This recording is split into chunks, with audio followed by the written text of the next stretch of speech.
Socrates said an unexamined life is not worth living, which would imply an examined life is worth living. C.S. Lewis said good philosophy must exist if for no other reason because bad philosophy needs to be answered. We live in a world full of bad ideas, and ideas have consequences. Available on Apple Podcasts, Spotify, and YouTube.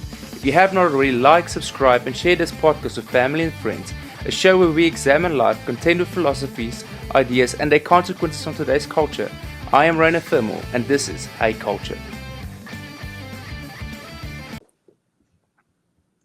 Hello everyone, and welcome back to Hey Culture. Back on today's episode is Dr. Kristen Davis, and I'm really excited for today's episode. Dr. Kristen, welcome. Hi, I'm so glad to be here. Thank you. Thank you for being here. So today we're going to dive a bit deeper into Dr. Kristen's area of expertise. It's an interesting one. Dr. Kristen, how does an apologist find herself in the realm of artificial intelligence? Yeah, that's a really good question that I actually had to ask myself too. So a little bit of background. I have a passion for defending the reliability of the Bible and Christianity and all that kind of stuff. So I did all my degrees in apologetic focus, but I needed something to pay the bills. And so I accidentally ended up in software development. And so I have spent since 2007, however long ago that is now, in software development. I did QA automation, which was basically making computers behave as though a user would in a browser to test software. And then for the past, I think it's 11 years now, I've been working in systems integration. I personally started the team that I now manage of 11 people internationally, where we integrate different applications for an in-house department in our company. But it was interesting when I was doing my PhD in philosophy of religion. One of the guys at my seminary found out I was in software development. He said, "Why are you not writing at the intersection of technology and faith?" And I was like, "What is there even to say at the intersection of technology and faith?" And so when I was looking for a dissertation topic, I ended up stumbling across the idea that there are people making all sorts of religious claims about the implications of artificial intelligence for whether or not humans need God for their origin, whether or not artificial intelligence, if we were able to create something that could function in the world as a human, whether we could then upload ourselves into that and therefore solve the problem of death and the problem of suffering. So I was actually really surprised when I started digging in to find that there are so many conversations taking place at the intersection of artificial intelligence and Christianity, that I then ended up being able to dive into it and do. My dissertation was on, can AI be evidence of atheism? And so, yeah, that's kind of a little bit of an intro. Yeah, so I want to get into the dissertation part itself as to can AI be used as evidence for atheism. But before we get there, I remember as a child that if you heard the word AI, your first thought would be Arnold Schwarzenegger in the Terminator. So I think one of the burning questions, and we were speaking about this off air, will AI ever take over the world? That's an interesting question because it depends on what you mean by that. So if you mean, is it going to have like a will and a volition and a desire to control humanity? No, because of the nature of what a will is and the difference between what we would call in Thomistic philosophy the appetites. Natural things have natural appetites and they behave a certain way. Intellectual beings have intellectual appetites, and that's not like hunger. That's not what we mean when we say appetite. It's the connection between input and output. There's a knowledge, appetite, and then action. And so they have a different fundamentally kind of thing. So there won't be a will. But sometimes when people say that, what they mean is, will AI ever, based off its programming, function in a way that could be detrimental to humanity? And if you think of the movie I, Robot, this is manifested with Will Smith in that movie, where there's this AI and then there's all these humanoid robots, and they're like kind of like housekeepers or that kind of work for people. And they all share this centralized like AI tool that remotely connects to all of them, and it, based off its rules, determines that humanity is a detriment to itself And in order to preserve humanity, it basically needed to cage and control humanity to save us from ourselves. And so it wasn't like there's a difference in the Schwarzenegger version. There's like a personhood behind the AI that has a desire, versus in the iRobot version, it's basically just fitting its programming, and the most rational conclusion is that that humans are a danger to themselves. And so that version, while once again very far-fetched, is more possible than the will and like autonomy version of that question. Okay. But you say more possible, but highly improbable. Yeah, I would say highly improbable. The only reason I'm hesitant to give a blanket absolute no is because when we look at technology, the technology has advanced rapidly over the last 200 years. The things that were thought to be absolutely impossible 200 years ago are commonplace now. And so in order, I would never make an argument against what technologically could be created. And the reason I wouldn't do that is because all it would take to disprove that would be for them to build it. What I typically make arguments for is, let's imagine people build whatever the thing is that they think they're going to build. What would that thing then be? And what then are the implications for it? So that's why I'm hesitant to say, no, it's not possible. As a software engineer or software developer who works at the intersection of integrating different applications, I find it highly unlikely that an AI would be able to traverse a variety of applications and make sense of the differences of data in those applications in a way that would allow it to have control without humans granting it that control. Because I know how difficult it is for us to automate the integration between different tools. And so that's why I'm hesitant. I suppose in theory it could be the case, but I find it highly unlikely that would ever actually be the case. For the people who are really like myself, not that into the computer, or my wife, on the other hand, would speak the same language in a sense. But what do you mean by the integration and of automation of the two different tools? Yeah. So what I mean by that, that's a great question. So I work at a position where we have all these different teams, and they each use a different tool to do whatever they need to do for the client. And that means that there's no one central place where someone from the company can see across all those tools to be able to see whatever it is that they need to see in relation to the client. So what my team does is actually we build a centralized tool that goes out to all these other tools and pulls the data that's necessary from them so that there's one place where you can see. So what I mean by integration is the connection between that central tool and the other one to pull back and forth data or do things in another tool. And so it's basically the ability for one tool to perform actions or pull data from another tool. That makes a lot of sense. Thank you. Yeah. I appreciate it. So what are some of the, let's explore some of the other questions that you saw people have with regards to AI and in technology. What are some of the things that you did explore other than what you did in your dissertation? Yeah, so these were just things that I ended up finding on my study, and I haven't put a ton of effort into actually studying them, but based off what I did in my dissertation, I've kind of ended up in other places or ended up with opinions on them. So for example, one of the main things that I see when I talk to people about AI is they seem to be very focused on the ethics of it. So one thing that people say is, just because we can build something doesn't mean we should, is usually what I'll hear from people. And what they typically mean by that is that we should stop this AI thing because it's gone too far. The problem with that as Christians is, if we decide we are not going to be involved, then what we think and our views are not going to be built into these systems.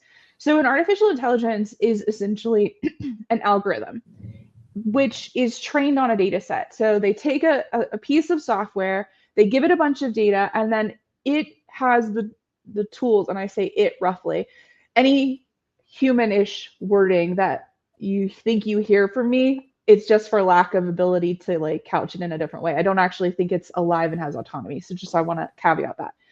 So the AI will have in its programming the ability to create categorizations, to recognize patterns in the data, and then from that store that, and then behave in a certain way. So the data sets that it's trained on are very important because the ways it's going to use it, generate a decision tree, is going to be based off the data set we give it. So if Christians are not involved, Christian data sets are not going to be a part of the training algorithms. So therefore, our morals, our views on society may be pushed out of what is used in generating the kind of framework the AI will like operate through. And I think that this is really important. We've seen this happen when formerly Twitter, I think it's now called X, there was an AI that was just let loose on the Twitter data. And what they ended up finding was it became really racist because there was enough of that data in the larger Twitter data set that it pulled that pattern and resulted in racist behaviorisms for this AI. And so I think that's one of the things. In terms of faith, some of the major things that are coming out from some of the philosophy of AI people is this desire for AI to speak into what a human is, but also to be able to save us from these trappings of humanity. So the desire to upload ourselves so that we don't have to die, or to upload ourselves so that we can be more intelligent than we are, because if we're not limited by the confines of our brain and we have infinite amount of hardware to operate on, then maybe we can be more intelligent and more sophisticated than we currently are in our physical bodies. Those are some of the things that are coming up as well in the conversation. Would that be similar to that one, I can't remember the name now, there's a Johnny Depp movie where he plays this professor and who dies, and then he and his wife created this AI tool, and then she realizes after a while, but the voice of this AI speaking to her is actually Johnny Depp's character that's been uploaded into the AI. And then this whole thing I can't remember the movie, I'll find it later. This whole thing plays off, is it really his soul within the AI, or is it just the AI portraying itself as him because it knows his characteristics? And you see, she's in this whole the whole time in this battle. Is it really him? Is it not really him? Can she trust the things that he asks her to do or not? And at the end, it kind of ends at a place where, because then she, on the advice of a different professor, kind of kills the system. But then at the end, she realizes that it might actually been him. So I can't remember the movie, but it's actually a good movie. Interesting plot. But and Johnny Depp, being a good actor, really did a good job. But I can't. But would it be similar to that type of thing? Yeah. So I haven't seen that particular movie, but I know exactly what you're talking about because that theme plays out in varying ways in a variety of different movies. But yes, it's that question. And the thing I find most interesting about that is basically what this is getting at is the question of whether we are just physical beings. Is there anything immaterial to us, or is our soul or our mind or whatever makes us what we are as humans, is it just the physical configuration of what's going on in here, or is there something else? Like, it's two competing worldviews that are going on in this in terms of a philosophy of mind that's playing out. And so I've been actually kind of wrestling with that. I'm writing a book on this right now. So I've been wrestling through these questions and how do I talk through them with people. And one of the things that I think is really interesting in that debate is if you only look at it in the way that you just parsed out in that movie, you might be conflicted. But let's slightly put a different spin on the same question and think about, I forget what it's called, but I think it's in like Star Trek, where they have the ability to like break somebody apart and beam them somewhere else and like reconfigure them somewhere else. When I look at that, the idea here is there seems to be a physical being that's moving or being recreated, but what if something were to happen and the first one wasn't destroyed? So then you ended up with the beginning person and a duplicate. Which one of them is that person? Or the same kind of thing when we talk about cloning. If we were to be able to take a person and fully clone them in their adult self, which one of them would be them? And I think that drives in on what is sometimes missed in the AI conversation, in that we would consider that a distinct being. If you had two of that person at once, however you managed to make two of them, you would consider them distinct beings rather than saying that soul is now in two bodies or has been split in half. And so that seems to imply that it's not just the configuration, nor is it the particular particles that your body is made up of. And if it's not the configuration and it's not the particular particles, then it has to be something immaterial, right? Mm. And so that, I think that one of the interesting things with this AI conversation is if you look at it too closely, only within the confines of the question, like the parameters that are being asked in the question, sometimes you, as a Christian, get stuck and say, oh, well, maybe their conclusions are correct. But it's when you like take a step back and apply that same conclusion in a different way that you can start to see, oh, it doesn't actually hold up, if that makes any sense. It makes a lot of sense. It makes a lot of sense. Just for the entertainment value, there's another movie, that whole thing of the two people. I don't know if you ever watched The Prestige by Hugh Jackman and Christian Bale. No, I heard of it, but I haven't seen it. So both movies, if I can find the name of the other movie, I'll tell it to you. Both are definitely worth to watch. But Okay. in the movie, it's two magicians competing against each other, and then Hugh Jackman's character somehow pulls this thing off where he vanishes on stage, or is it always that drowning type thing and then coming back to life or something like that? That's something, he has a specific act that the other one cannot copy or better. And then at the end he realizes, and spoiler alert, but the movie is set in the same time as when Nikola Tesla lived. Mm-hmm. And the character went to Tesla and they did an experiment where they cloned him every time. And he was killing off the clones and then coming back to the stage as if he resurrected type thing. But yeah, interesting movie, and not really relevant to what we're speaking about, but no, but it is relevant to the ethics.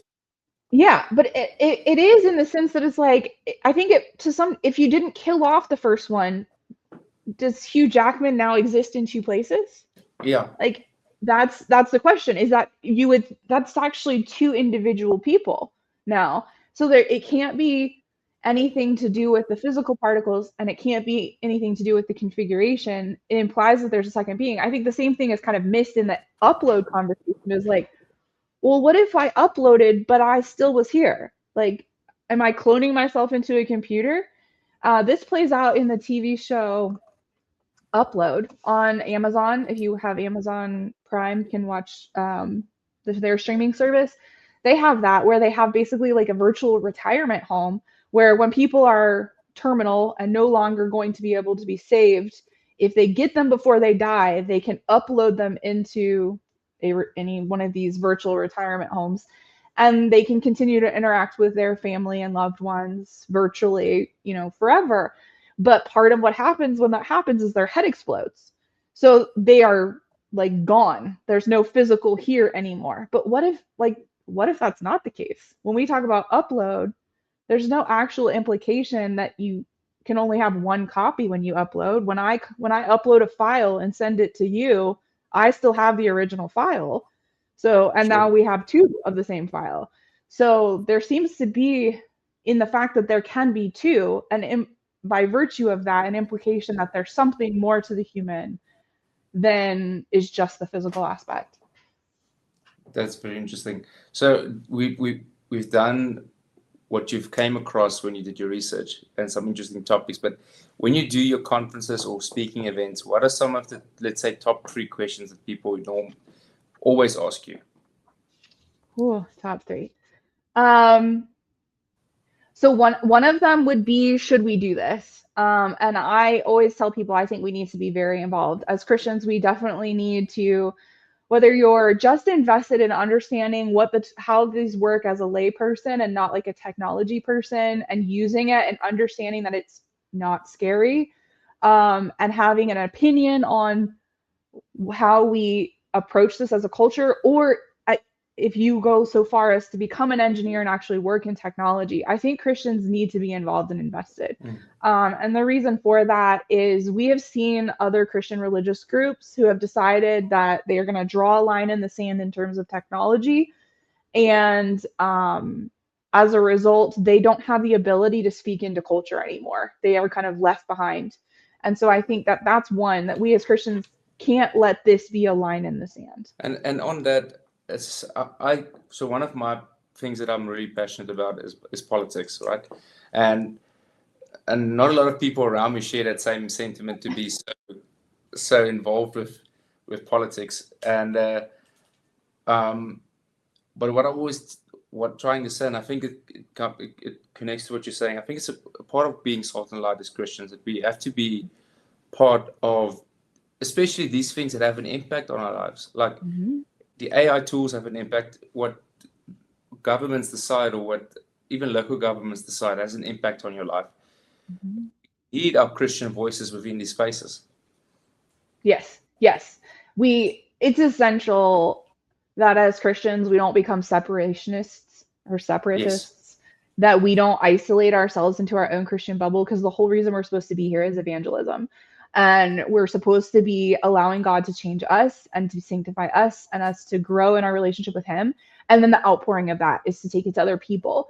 A church that I used to go to, the pastor would say that that we are essentially part of God's rescue mission. Like if you think of the rescue teams that go out and save people who do things all over the world that they shouldn't necessarily end up in those situations, that we are a part of God's that. And so if we don't get involved in the cultural conversations that are taking place, we aren't being able to be that. So yeah, I definitely think it's important. It doesn't mean that you have to become, an IT professional, but everybody has the ability to utilize these tools enough to have an opinion on them. Exactly. And be able to speak to them. That's so the podcast we are doing, even though I work at Apologetics SA, this is part of a nonprofit company that me and a couple of other people started a few years ago. And the name of the company is Africa, or SALA for short. And the whole idea of high culture, the podcast, is there are ideas that have an impact on your life and that have consequences, whether it's good consequences or bad consequences. And we need to discuss and sometimes contend with these ideas. Otherwise, we see even worse consequences down the line.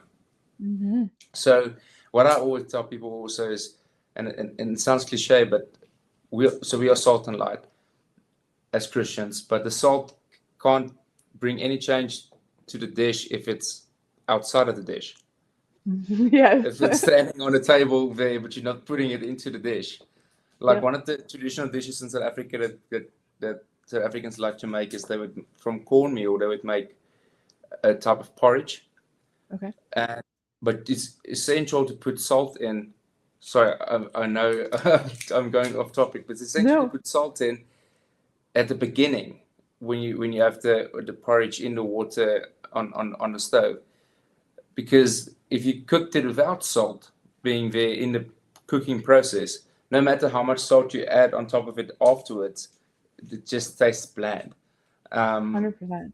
So yeah, I think that's a perfect analogy, because if we're not involved in the AI project as it's getting started, as it's being constructed, then our opinions are going to be in it's going to be like a hospital. So if you think of like a battlefield hospital, it would be better to not go to battle than to be in the battlefield hospital trying to save lives after the fact.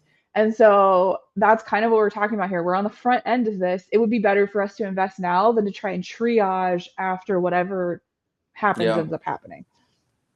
So two questions you also get a lot. Yes. Yeah. So another question that I have that I get is, there seems to be a lot of, I'm not sure it's explicitly a question, but there seems to be a lot of like confusion and fear that when I dive into the nature of what AI is and just kind of like demystify some aspects, they end up like alleviating a lot of fear and concern, because a lot of people aren't overly technology focused. And so One of the things with that, and this probably will kind of camp in two of your questions. One of them is the different types of things that underlie artificial intelligence. So one of them is that there are a lot of arguments that are made for we can create this thing or it's sentient, and the reason that we are going to create this living being is because of, and then they'll provide this argument. But once you understand the nuances between software and hardware, you understand that just like with the evolutionary debate where people are using microevolutionary arguments to support macroevolution, the same thing's happening in here. So what I mean by that, when people say the Galapagos finch's beak length changes is evidence of new generations of, like, the generation of new species from other species, that's an invalid argument, right? Adaptation is different from generation of new species. The same kind of thing is taking place here in terms of technology. Software, if you think about like your smartphone, the apps on your phone are they're software. And so they are things that you can install on hardware and provide a lot of variability of what the hardware can do.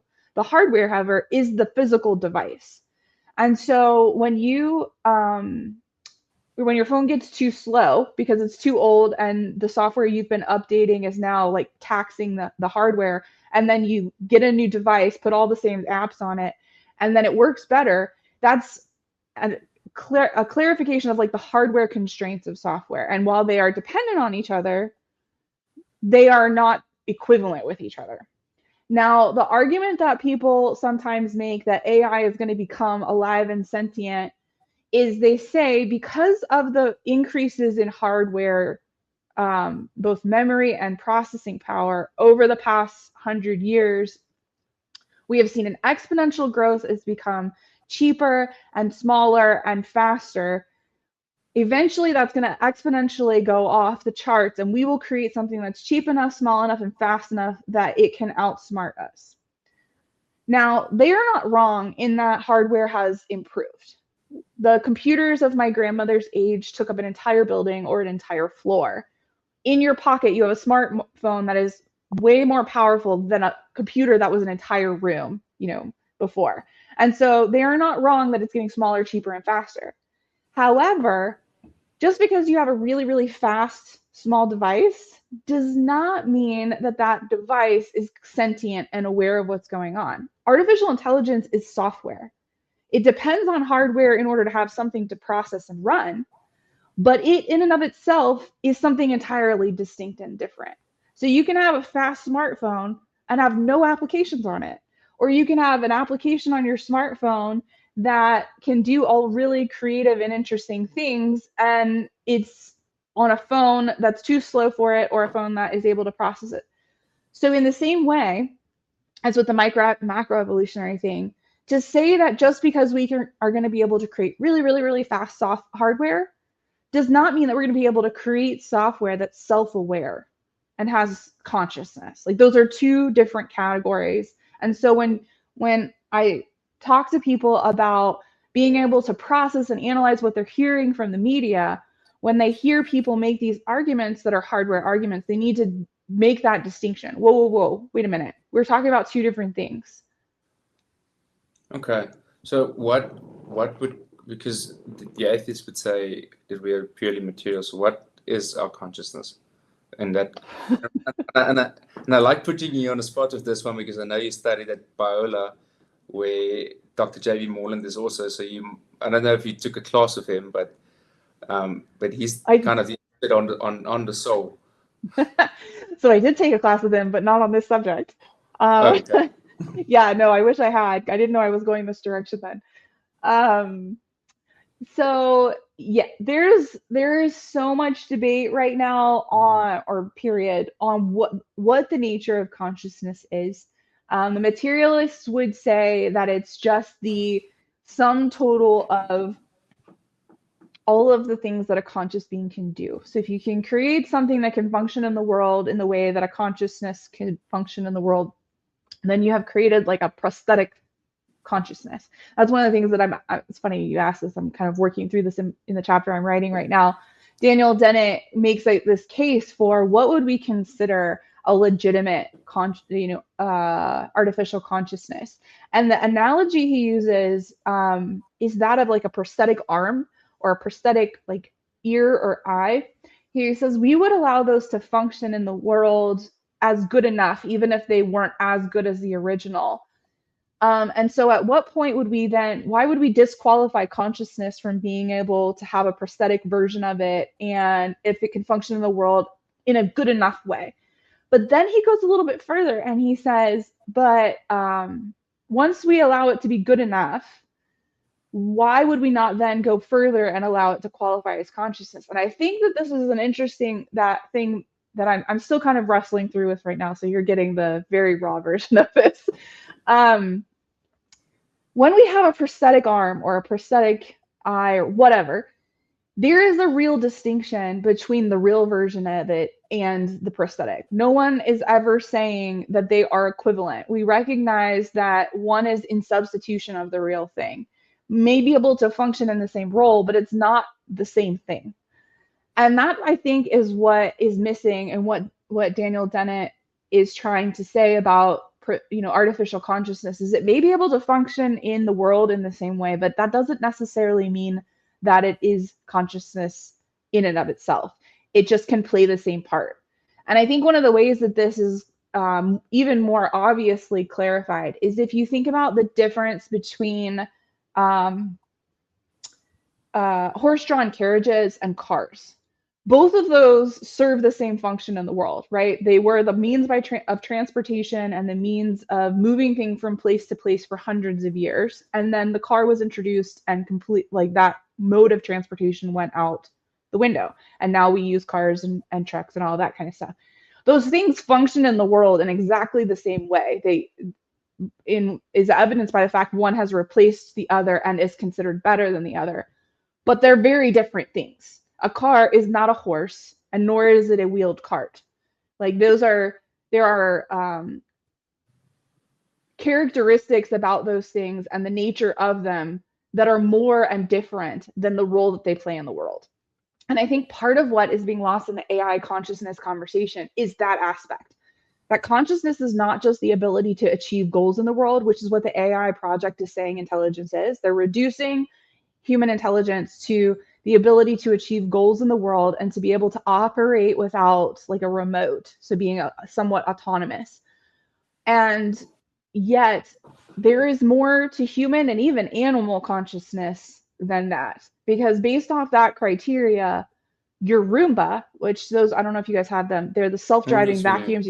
Okay, so that would be considered a living conscious being based off that definition of self-autonomy and the ability to achieve goals in the world. So this is a very interesting space. What is the nature of consciousness? It's very highly contested, and the AI project is actually where materialists are trying to work out their definition to see if it actually holds water. Okay, that is very interesting. So now let's jump into your PhD itself. You mentioned that you looked at, can AI be used as evidence for atheism?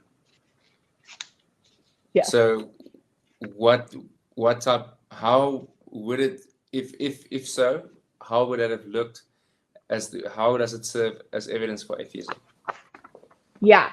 So one of the arguments that's being made is that if we could create an artificial soul in silicon, then that would be evidence that Darwinian evolution is true. That the unique thing about humanity has been explained away, and it doesn't require God. That's essentially what's being the argument that's being made. I think there's a variety of reasons why that's problematic. For a variety of reasons. First of all, the reason that we are Christians is not because there's something about humans that we can't explain in some scientific terms. So it's a misunderstanding of why we believe that theists believe that there is a God. There are a multitude of philosophical arguments for why we need a first cause, or why we need a necessary being, or why existence requires a being that is, who is existence itself because we borrow from it. So I want to lay that one out as the threshold. The argument that AI can be evidence of atheism shows a lack of awareness of all of the philosophical arguments for the existence of God. But even if we step aside from that, AI is not aiming at human equivalents. They are not trying to create a duplicate of humanity. They are trying to narrow in on the logical and computational aspects of intelligence. So basically what can be translated into symbolic logic, if anybody's taken a logic class. They're the things about humanity that can be translated into that. Their goal is to take those things and recreate them in another being. They're not trying to create what we would call qualia. So for example, what qualia is in the philosophy of mind, and this is something that's not unique to humanity, we share this with animals as well, is the subjective aspect to experience. So the example I like to give is that I'll have a cup of coffee and I'll say, we could pass my cup of coffee around the room. Everyone could take a sip of that cup of coffee. Some people would like it, some people would not like it. But there is an objective nature to the cup of coffee, to the coffee itself, that is indifferent to our personal preferences. But there is a subjective nature to the experience of it, in that some like it and some do not. And that aspect, the objective aspect, they might aim for. They're not really trying to aim for the objective aspect of experience in that kind of way, but they could, if they were aiming, that's where they would be aiming. But the subjective preferential aspect, they're not aiming for that at all. And why is that important? Because there's a whole host of what makes up a human over and above our ability to just accomplish complex goals in the world. And part of that is the subjective aspect to our personal experience of the world, which also includes our personal experience of our creator himself. And so I think that that's one angle that ends up parsing out in the why AI can't be evidence of atheism, is because they're not even trying to aim at creating all that a human is. And so therefore AI couldn't be a stand-in for humanity in questions related to what it means, what is required for us to exist. Okay, that was a lot. Yeah. No. Wow. But it does make sense. So to try and summarize is, so for the atheist worldview to work, AI, first of all, needs to be able to create an human-like artificial soul within silicon. And so that's the one aspect. And the second aspect is, and also that should be kind of the purpose of what they're trying to do. Yeah. You've shown, I don't know if I missed other points, but you've shown at both of these points, first of all, there's not possible really to really encapsulate what a soul is within it, but also that's not the purpose of what they're trying to achieve. Yeah. So I say the idea behind using AI as evidence of atheism is to say we are going to show that humans don't need God for their existence. Like that's the argument. But then the AI project is not even aiming at creating the equivalent of a human, just a piece of a human. And so if you're not going to create everything that a human is, you're just going to create a piece of what a human is, then you can't, whatever that thing you create is, can't be a representative for any argument that can be made based off what is necessary for that thing. So for example, part of what we are is a living being.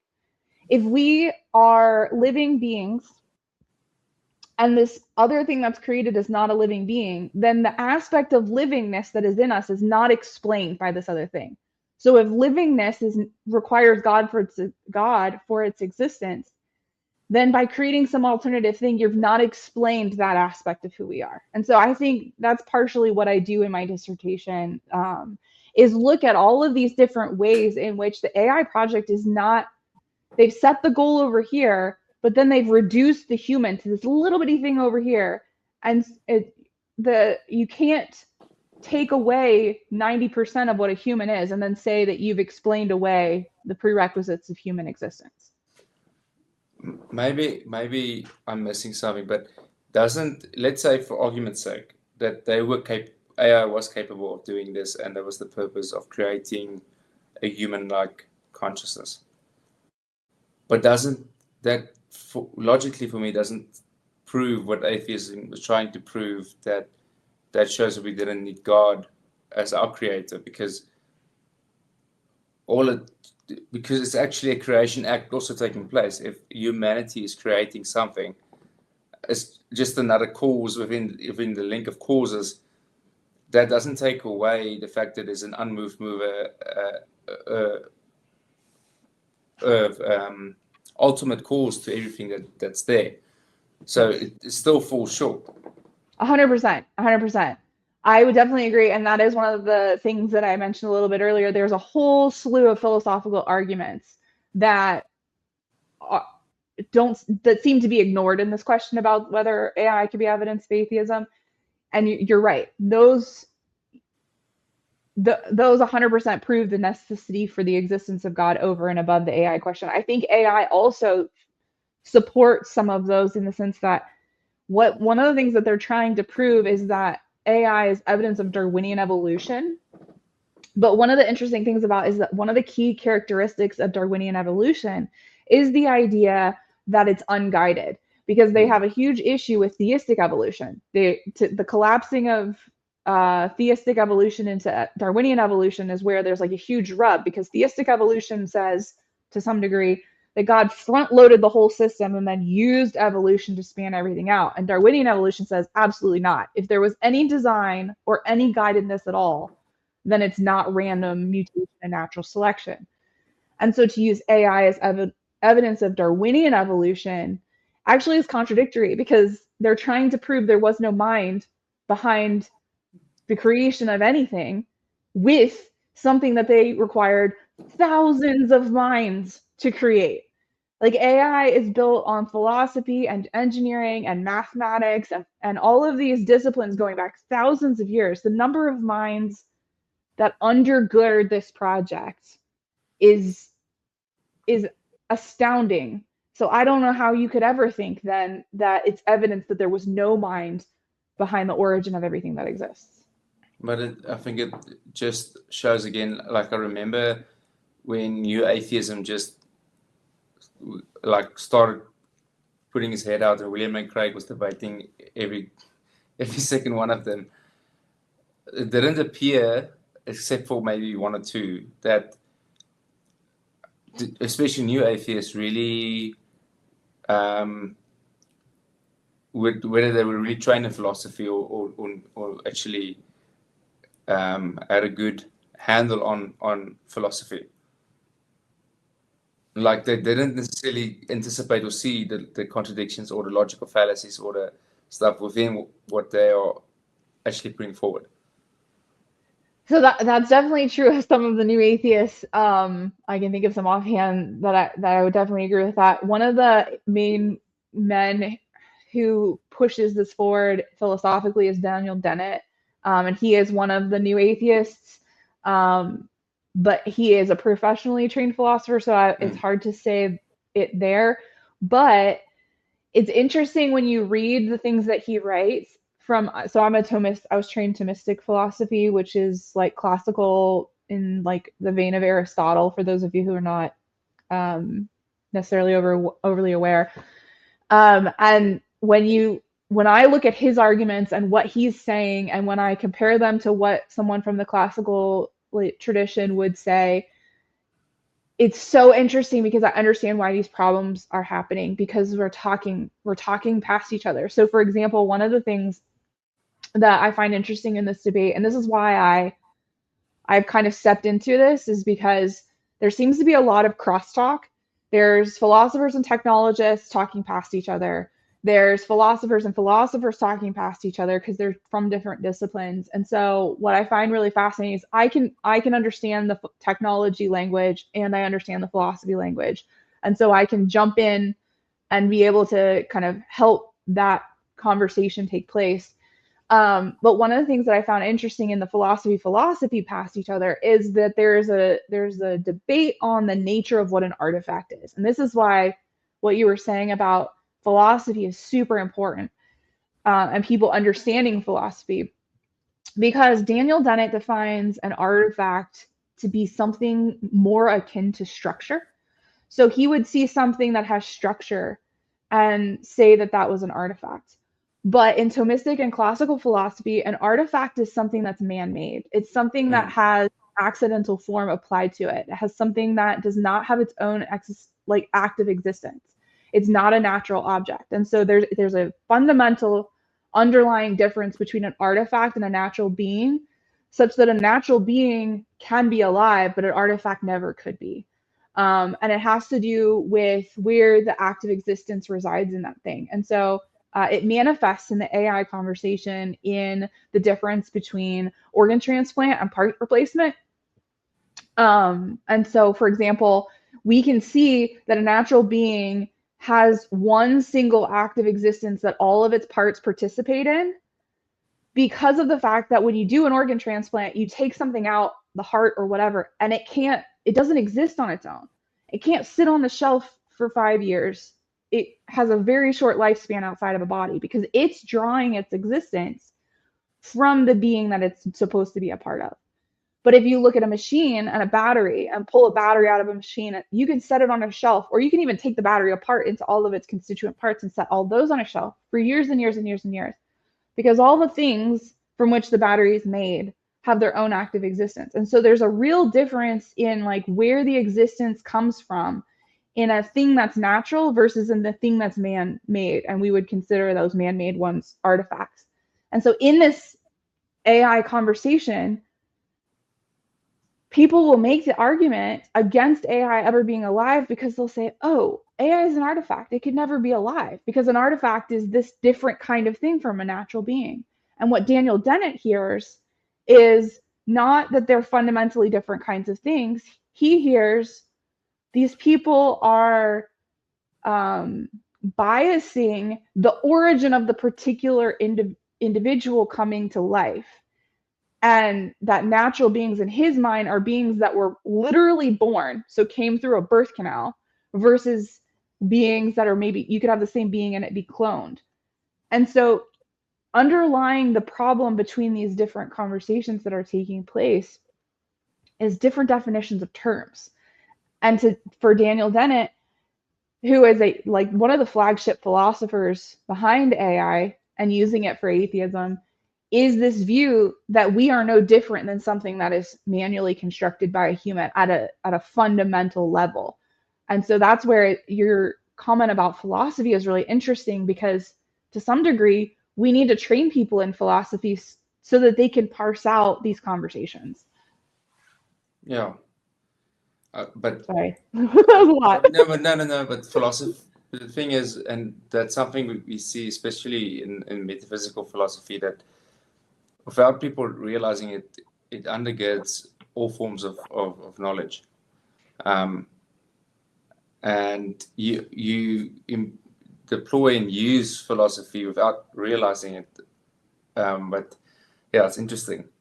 But I definitely agree. I think we have to train more people. Like, one of the things I would love to see happen, but I know South Africa, our government won't do that, is if like logic would be a school subject for kids.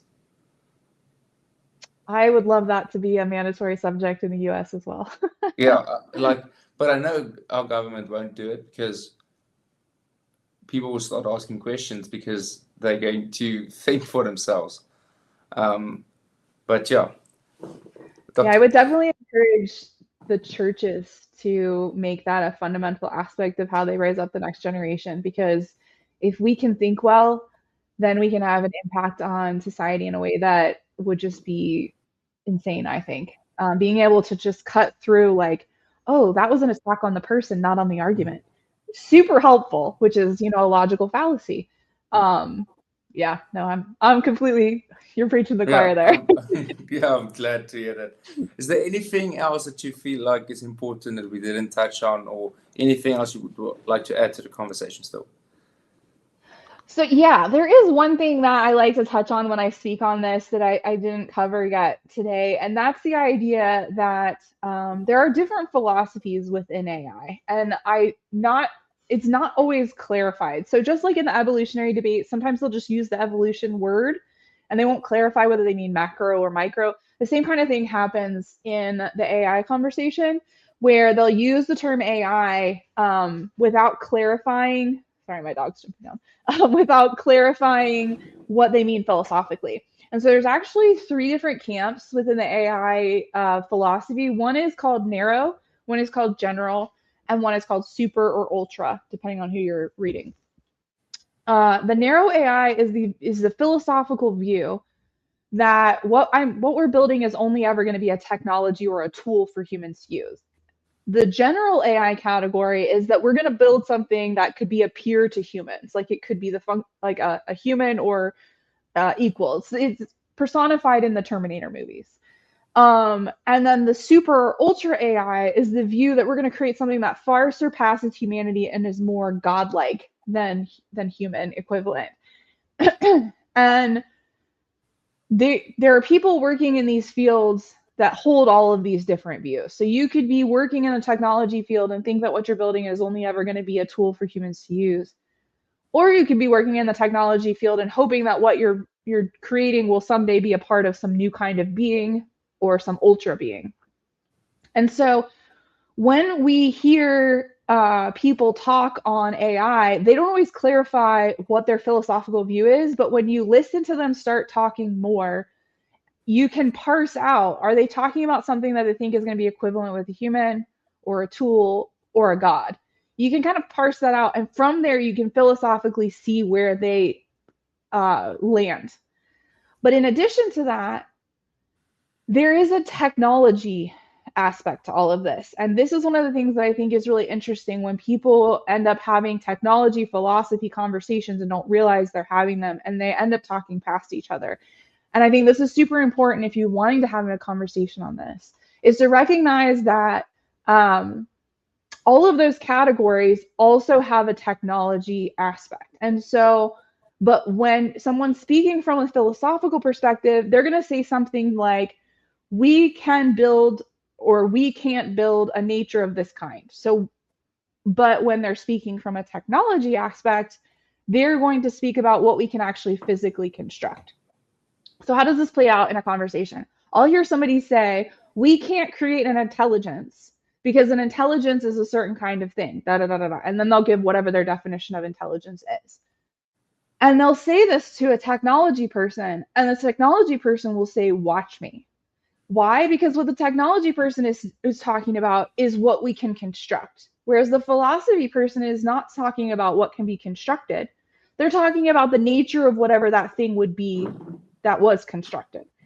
So when these people talk to each other, if they don't clarify, I'm talking about how we would categorize what was constructed versus I'm talking about what we could build, they end up talking past each other and not actually having a real conversation with one another. And so I don't typically speak into what we could construct, though I have opinions on that, because it would be very easy to disprove whatever I argued based off that line of thinking by just building it.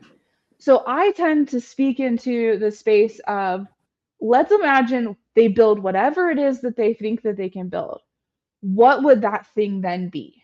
And what are the implications of the nature of that thing on whatever the different topics are that we're having? And so I think it's helpful for people to recognize that there's 3 different philosophies behind the idea of AI, and there's technological categories that parallel those. So for example, in order to create a superhuman or like a general intelligence, something equivalent to a human, certain technological things would have to be the case before that could even be possible. And so, yeah, I think it's really important to parse that out so that we make sure that we're actually having constructive conversations with people and actually having the conversation we think we're having with them. Yeah, that's really important. Kind of making sure we are all having the same dictionary. Yeah, definitely. Yeah, that's very important. Thank you. Dr. Kristen, thank you very much for the second episode we could do together. I'm looking forward to the third one coming up. Is there any last thing? Otherwise, I'm going to Well, maybe you can once again tell people where they can find you. Yeah, so I love to talk about this. If you would have questions or want more, you can find me at doubtlessfaith.com. And so, yeah, any resources. I don't have a whole lot of resources out there yet, but I am working on a book that'll be out hopefully in a year and a half. Oh, But looking in the forward to that as meantime, well. doubtlessfaith.com. I'll put a link in the description to your website. And thank you very much again for taking your time to have this conversation with me. Yeah, thanks for having me. This has been fun. It's been fun for me as well. For the audience, this was Hey Culture. Until next time, goodbye. Thank you for watching and or listening to Hey Culture, a podcast that wants to shine a light in the darkness. If you like this episode, please like, subscribe, share, and ring that notification bell. On Apple and Spotify, please review and rate this podcast. I'm René Fermor, and this is Hey Culture.